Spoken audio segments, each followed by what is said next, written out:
सुनो भाई, न्याय वही कर सकता है जिसके भीतर का तराजू समतुल्य हो, सम्यक दृष्टि हो। यदि भीतर सम्यक दृष्टि नहीं है तो न्याय कैसे कर पाएगा।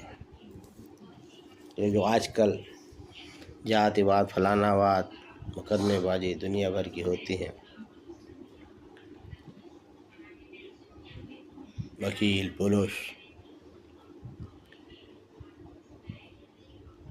तो सम्यक दृष्टि बहुत आवश्यक है। उसमें जो हम लोग होश में नहीं रहते, अचेतन मन काम करता है। हम फलां जात के हैं, फलां कास्ट के हैं, फलाने हैं, ढिमाके हैं, वो अचेतन मन तब तक काम करता रहेगा जब तक कि हम होश में न रहेंगे। और होश में आने का मतलब है सम्यक बुद्धि।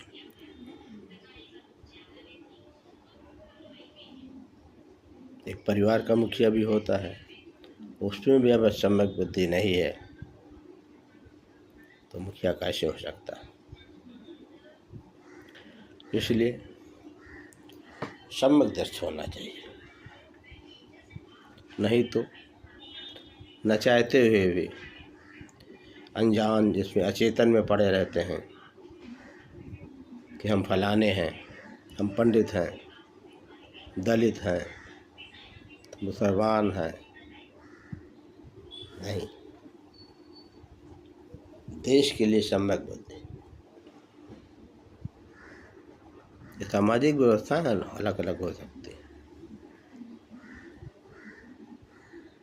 लेकिन एक ही देश में अनेक देश नहीं हो सकते। देश एक ही रहेगा, राजा एक रहते हैं, 50 राजा नहीं हो सकते।